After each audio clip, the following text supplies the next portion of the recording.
За энэ Монгол улсын 2026 оны төсвийн төсөл дээр нийтдээ 1.3 их найт төгрөгийн алдагталтай ажиллахаар төсөл орж ирсэн.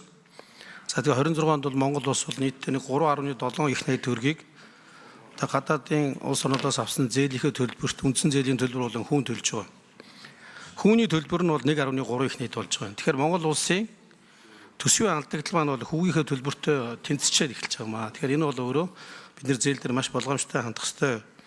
Зээлийн илүү өөр ашигтай төслүүд зарцуулах ёстой гэдгийг бол харуулад байгаа маа. За Азийн хөгжлийн банк бол манай улсын одоо гадаадаас авсан зээлдэл хамгийн том зээлдүүлэгч юм байна. Нийт авсан зээлийн маань 63%-ийг зээлдүүлсэн. Нийтдээ 7.5 их найт төгрөг зээлдүүлсэн ийм байдаг юм байна. Тэгэхээр Азийн хөгжлийн банкны авсан төслүүдийг бид нэр эдийн засгийн хэдэн үр ашигтай төсөл зарцуулсан бэ гэдэг нэгдүгээр асуулт. Сангийн амнаас. За дараагаар нь болохоор энэ 475 сая Америк долларын маань 130 сая доллар нь зөвхөн одоо сургууль цэцэрлэгийн барилга байгууламж болоод үлдсэн тоног төхөөрөмж болж байгаа юм. Тэгэхээр одоо Нэгтлэн бод бүртгэлийн одоо стандартаар болохоор тоног төхөөрөмж бол ер нь дунджаар 5-аас 10 жилийн хугацаанд илэгдээд дуустдаг. Бид нар зээлээ 25 жилийн хугацаатай авж байгаа. Тэгэхээр яг энэ зээлээ төлжийн хугацаанд маань энэ тоног төхөөрөмжүүдийг бараг дахин 3-аас 4 удаа хурдан авах шаардлага гарч ирж байгаа байхгүй юу? Тэгэхээр бид ийм тоног төхөөрөмжийг ингээд зээлээр санхүүжүүлээд байх юм. Цаашдаа бидний гол стратеги ямар байх юм бэ гэдэг ийм хоёрдугаар асуулт байгаа даа. Тэгээ хэрвээ үнэхээр тоног төхөөрөмжийг санхүүжүүлж байгаа бол үнэхээр маш чухал яаралтай тоног төхөөрөмжүүд нь хэдэн хувь юм бэ гэдэг ийм асуултуудыг асуумаар байна.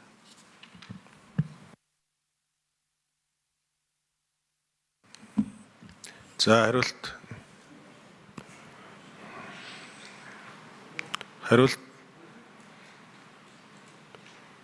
2 номер 1 номер.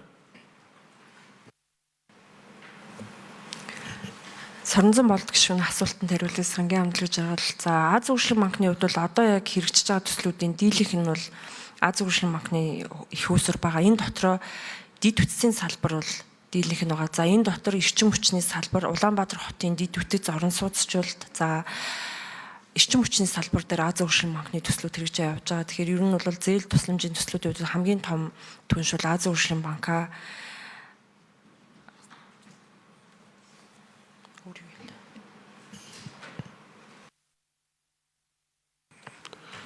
За хариулт Соронзон болд шүү. Тодорхойлсоё. Одоо 3 асуулт асуусан шүү дээ. Хоёр дахь асуулт бол энэ 475 сая долларын чинь 130 саянд барилга болоод байна. 40 жилийн хугацаатай барилга болж байгаа. Бусд нь болохоор дандаа тоног төхөөрөмж болж шүү дээ. Тэгэхээр тоног төхөөрөмж чинь өөрөө 5-аас 10 жилийн хугацаанд ашиглагдаад дэлгэдлэн дуусаад ингээд ашиглах боломжгүй болдог. Манай зээл 25 жилийн хугацаатай. Энэ хооронд бид нар бараг 3-аас 4 удаа дахиад энэ 1.7 их найдыг авж байгаа шиг энэ зээлийг авч иж 2-3 удаа авч иж энэ тоног төхөөрөмж дахин санхүүжүүлэх нэ. Тэгэхээр бид нар одоо ингээд ийм богино хугацаанд ингээд элэгдлэн байгуулдаг тоног төхөөрөмжүүд авахд ингээд зээл аваад байх юм уу гэж асуудаггүй. Манай энэ өрийн удирдлагын бодлогоор юу бодож байна вэ? Хоёрдугаар асуултны биш. Гуравдугаар асуулт болохоор үнэхээр одоо энэ тоног төхөөрөмжүүдийг зайлшгүй яаралтай тэгээ чухал байгаагаас авах шаардлагатай өгдөг нь хэдэн үе юм бэ гэсэн үг байхгүй. Би одоо ч 20 сая долларын хөдөө аж ахуйн политехник коллеж дээр үнэхээр шаардлагатай гэж бодож байна. Бодохгүй л байна л да. Хариулт 2-8. За гişүүд одоо санал хураалт. За Соронзон болд гишүүний асуултанд хариулъя. Тулах сангийн. Соронзон болд гишүүний энэ одоо эрүүл мэндийн салбар дээр барилга угсралтын зардал дээр 135 сая доллар байгаа. Тоног төхөөрөмж дээр 61.5 сая доллар байгаа. Сургууль цэцэрлэг дээр барилга угсралт дээр 110.3 сая доллар байгаа. Энэ дээр бол тоног төхөөрөмжийн зардал байхгүй байгаа. Политехник коллеж дээр барилга угсралтын зардал дээр 1645 сая доллар нь энэ барилга угсралт дээр байгаа. Тоног төхөөрөмж байхгүй. Онцгой байдлын дээр 97 ерөнхийдөө онцгой байдлын дээр чигээр тоног төхөөрөмж байгаа. Тэр хүүгийн төлбөрийн хувьд бол хүүгийн төлбөрийг бол засгийн газар ойрын жилүүдэд дандаа 1.2 их найдаас 1.3 их найдын түвшинд барьж ирсэн. За тухайлбал 2017 он дээр бид нар хүүгийн зардал дээр 1.2 их найдыг төлдөг байсан. 2024 он дээр бид нар бас 1.2 их найдыг төлж байна.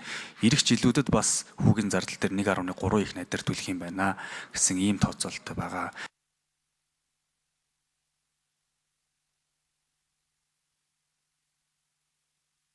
Сангийн сайд хариулах уу?